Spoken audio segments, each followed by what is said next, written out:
Right now, inside your 6.7 Cummins intake manifold, there is a bolt that will eventually work itself loose. When it does, gravity will roll it straight into cylinder number 6. Ram quietly redesigned the 2025 model and hoped nobody noticed. But that bolt is just the first of 11 secrets your diesel Ram is hiding from you. Number 1. The grid heater time bomb. Every 6.7-liter Cummins from 2007.5 through 2024 uses an intake air grid heater that can pull up to 200 amps through a small stud mounted in the intake manifold.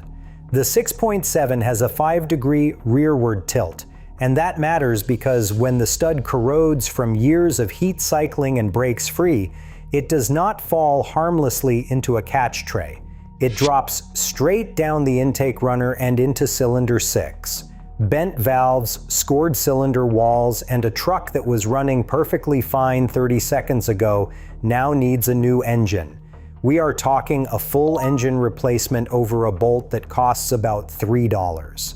I have seen this happen at barely 70,000 miles. A diesel shop in British Columbia documented 4 of these failures in a single year. Trucks with low miles, trucks that were maintained perfectly, all dead from the same cause. Ram never issued a recall. They never put out a service bulletin. They just quietly switched to glow plugs for 2025 and pretended the problem never existed. The aftermarket figured this out years ago. A Banks Monster Ram intake kit or a BD diesel grid heater upgrade costs about $1,000 and eliminates the problem entirely. I personally think this should have been a recall 10 years ago, but Ram would rather sell you a new engine than admit the old one had a flaw. And that grid heater is just the tip of the iceberg when it comes to Ram cutting corners on your fuel system. Number 2, the fuel pump Ram knew would fail. For 15 years, every common rail Cummins used the Bosch CP3 fuel pump. It had a 3-plunger design. It was nearly bulletproof, one of the most reliable fuel pumps ever put in a diesel truck. Then, for 2019 and 2020, Ram swapped it out for the Bosch CP4. That is the same pump that had already been destroying fuel systems in Duramax and Power Stroke trucks for years. You want to know why? Because it is cheaper to build, and that is the only reason. The CP4 uses diesel fuel as its only lubricant, but American ultra-low sulfur diesel has far less lubricity than European diesel, which is what the pump was designed for. When the internal roller wears, it sends hardened metal shavings through your entire fuel system, into fuel rails, injectors, lines, even back into the tank. Some of these pumps blew at 7,000 miles. A full fuel system replacement runs $8,000 to $12,000. Ram eventually recalled over 222,000 trucks and went back to the CP3 for 2021. But here is the dealer trick I have seen personally. They classify CP4 destruction as fuel contamination, which voids your powertrain warranty. If you own a 2019 or 2020 Cummins and you have not checked your recall status, do it today. Now, speaking of Ram getting caught doing shady things, the next one on this list might be the biggest scandal in diesel truck history. Number 3. Cummins paid $1.675 billion, and you might have free warranty coverage right now. So in early 2024, Cummins got caught running defeat device software in nearly 1 million diesel Ram trucks, going all the way back to 2013. That settlement included a special extended warranty. Once your dealer runs recall 67A on your truck, you are looking at coverage that runs 10 years or 120,000 miles, and in some cases even longer depending on when the work gets completed. It covers the expensive stuff, NOx sensors, the SCR catalyst, the DEF injector and pump, and basically every DEF-related part on the truck. I spoke to a guy on a Ram forum who walked into his dealer after paying $8,100 out of pocket for SCR and NOx sensor work, and got every penny reimbursed once the warranty information hit the system. But here is the catch. Some owners report the recall software update bumps DEF consumption up and drops fuel economy by about 1.5 miles per gallon. That is the trade-off. But free coverage on parts that can cost you thousands? I would take that deal every time. Alright, so Ram cuts corners on the engine side, but the transmission, that is where they really left you hanging. Number 4, a $100 part is cooking your 68 RFE alive. Every Ram 2500 comes with the 68 RFE automatic transmission, and it has a dirty little secret.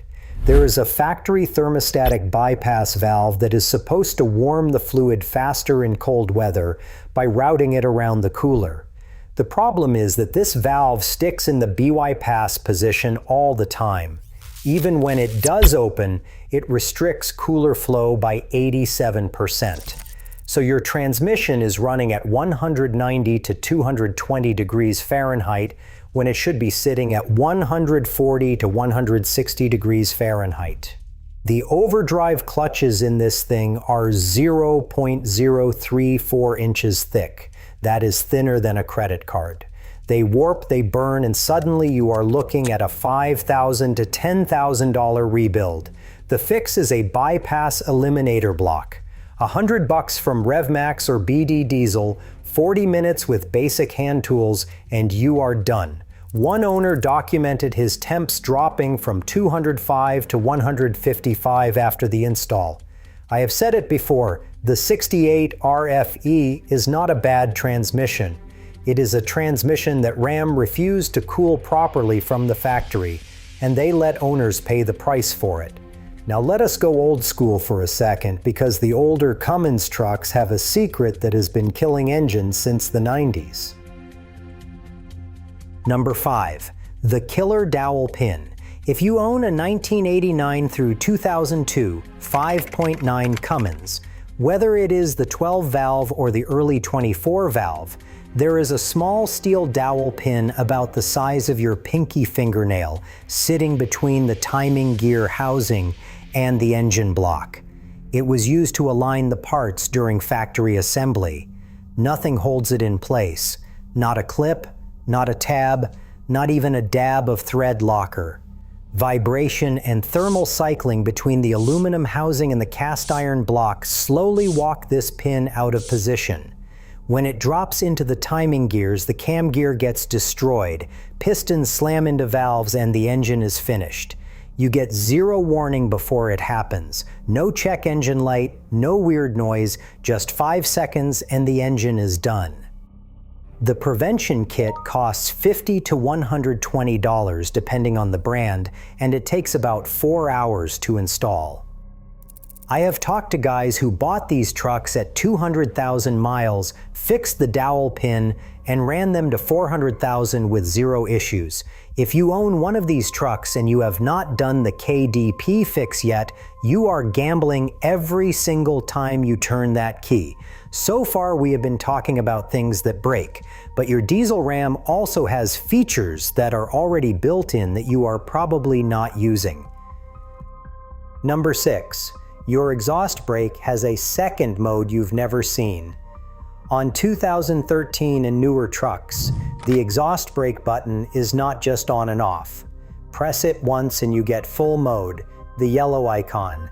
That gives you aggressive braking every time you lift off the throttle. Press it again and you get auto mode, the green icon, which only brakes to hold your current speed on a downhill. I am amazed how many owners do not know about auto mode, but here is the real trick. The exhaust brake only works when the torque converter is locked, which means above about 35 to 40 miles per hour, and it cuts out below roughly 1,000 revolutions per minute. So the move is to turn tow haul on and set the exhaust brake to auto. Tow haul tells the transmission to downshift and keep engine speed up, which keeps the exhaust brake engaged through the full descent. Now, the annoying part, the truck forgets your exhaust brake setting every time you shut it off unless a trailer is connected. Forum users figured out a workaround years ago. Wire a 5-watt, 10-ohm resistor between pins 1 and 2 on a 7-pin trailer plug and leave it plugged in. The truck thinks a trailer is always attached, and it remembers the setting between starts. One owner running the exhaust brake full time at 130,000 miles reported 80% front pad life and 90% rear pad life remaining. That's basically never needing to change the brake pads. If you're getting something out of this, hit subscribe. I put out Ram and Cummins content every week, and I dig into the stuff nobody else covers. Now this next one is going to make you mad if you have ever paid a dealer for it. Number 7. Your Cummins Ram already has a block heater. You just need a $30 cord. This one drives me crazy at the dealership. Every single Cummins Ram ever built comes with the block heater element already installed in the engine block from the factory. What is sometimes missing is the cord, which tucks behind the passenger side headlight or along the frame rail. The connection point is on the block behind the oil filter. So when a dealer quotes you $200 to install a block heater, they are charging you to plug in a cord. You can grab the cord from aftermarket suppliers for $30 to $50 and do it yourself in 20 minutes. And while we are on cold weather, you can cycle the grid heater 2 or 3 times before cranking in extreme cold. Turn the key to the run position, wait for the wait to start light to go off, turn it off, and repeat. It makes a noticeable difference below zero. Speaking of things Ram never told you about, wait until you see what is hiding inside your Uconnect system. Number 8. Uconnect has hidden menus Ram buried on purpose. This one is fun. Hold the temperature up arrow and the temperature down arrow at the same time for 5 seconds. You will unlock an engineering menu with 13 items including radio settings, Bluetooth diagnostics, and system data that Ram never put in the owner's manual. Want dealer mode? Press the front defrost button and both temperature arrows at the same time. Want to save a screenshot of any error message to a USB drive? Use the same combination, but press the rear defrost button instead. If your touchscreen has drifted over time, swap in the browse knob and it recalibrates. Each one takes about 5 seconds. None of this is documented anywhere in your truck's paperwork. The EVIC display on the gauge cluster has hidden pages too, including one that shows exhaust brake horsepower in real time. On some trucks, you can see 78 to over 100 horsepower of braking force. All right, the next one is going to be controversial because it goes against what the owner's manual implies. Number 9. Leave tow haul mode on all the time. I know that sounds wrong, but hear me out. Tow haul increases line pressure inside the transmission, locks the torque converter sooner, and holds gears longer before upshifting.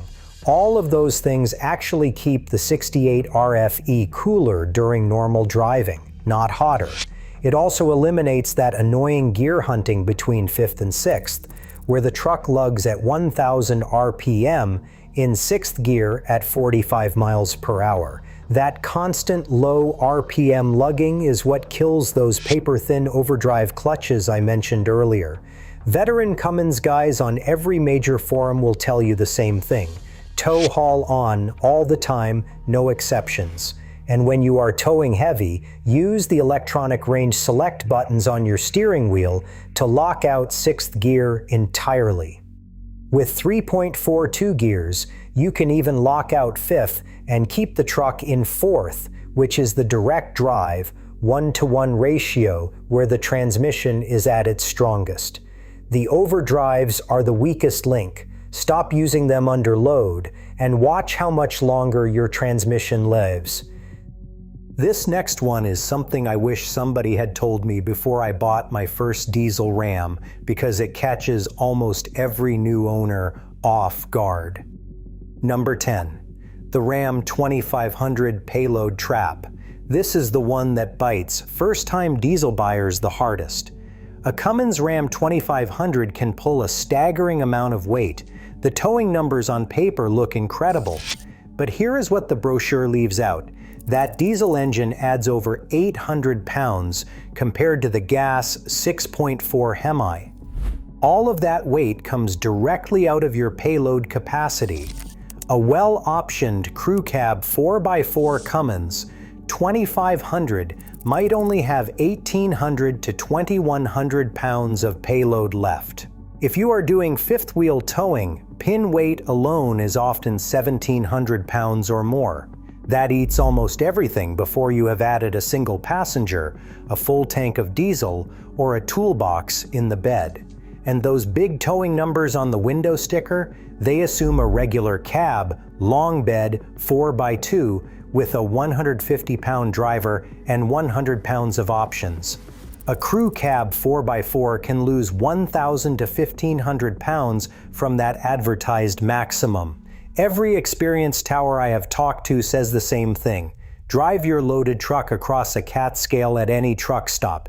$12 will get you individual axle weights. Compare those numbers to the gross axle weight rating sticker on your door jamb.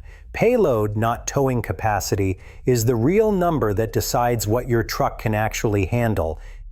And this last one ties directly into something we already talked about today, because it explains why so many Cummins fuel systems fail way earlier than they should. Number 11. Cummins admitted their own factory fuel filtration is not good enough. This is wild. Cummins actually put out service bulletins admitting that the factory fuel filtration on your truck is not good enough for severe duty conditions. Severe duty includes towing. So if you pull a trailer with any regularity, Cummins is telling you the factory setup is not filtering well enough. They offer a severe duty filtration kit with a frame-mounted supplemental filter, a revised lift pump, and heated lines. It runs about $1,100 from the dealer, and I guarantee your service advisor has never mentioned it, because half these guys do not even know it exists. But the bigger issue is the factory fuel pickup. It sits above the bottom of the tank, so when fuel gets low, air gets sucked in instead of diesel. On CP4 trucks, that can be catastrophic. A Beans diesel fuel sump kit runs $200 to $300 and pulls from the very bottom, keeping air out of the system entirely. If you ask any 10 Cummins guys what their number one upgrade recommendation is, 9 of them will say an aftermarket lift pump from FASS or AirDog. On the older VP44 trucks from 1998 and a half through 2002, the factory lift pump dies with zero warning. It just slowly starves the injection pump until one day the whole thing grenades. A $300 lift pump prevents a $15,000 fuel system replacement. I've watched guys learn that lesson the expensive way more times than I can count. Those are 11 secrets your dealer will never bring up.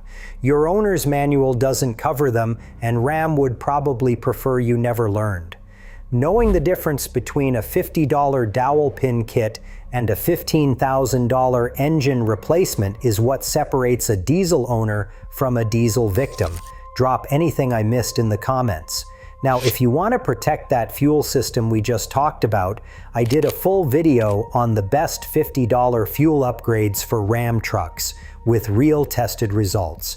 That one is on your screen right now, and considering what a fuel pump failure costs, you probably want to watch it before your next fill up. I'll catch you over there.